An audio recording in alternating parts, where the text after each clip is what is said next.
हे आमीज, क्या तुमने कभी सोचा है अगर जिमिन ने हार मान ली होती तो आज बीटीएस अधूरा होता? सब कुछ परफेक्ट लगता है स्टेज पर, लेकिन कहानी उतनी सिंपल नहीं थी। एक टाइम था जब जिमिन सबसे ज़्यादा मुस्कुराता था, लेकिन अंदर से सबसे ज़्यादा टूट गया था। वो दिन जब लोग कहते थे तुम तो लड़की जैसे लगते हो, तुम हैंडसम नहीं हो, और जिमिन बस चुप हो जाता था। उसकी आंखों में आंसू थे, पर कैमरे के सामने वो हमेशा कहता आई एम ओके, लेकिन वो ओके नहीं था। एक रात प्रैक्टिस के बाद सब सो गए थे, पर जिमिन चुपके से स्टूडियो में बैठ गया।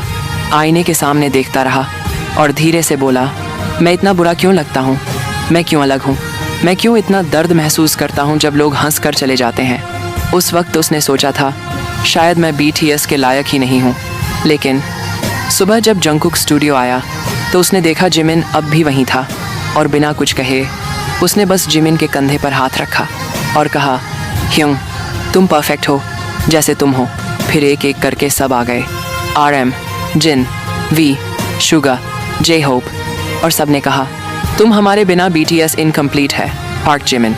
उस दिन जिमिन रो पड़ा, पर पहली बार वो आंसू दर्द के नहीं, शुक्रिया के थे।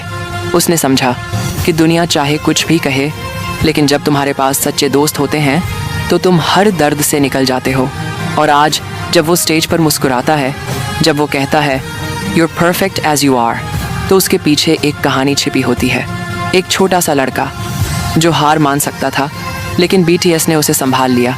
तो आर्मीज, अगर तुम कभी अपने आप से नाराज़ हो जाओ, जिमिन की कहानी याद रखना, क्योंकि कभी कभी तुम्हें बस एक दोस्त चाहिए होता है जो कहे तुम परफेक्ट हो जैसे तुम हो।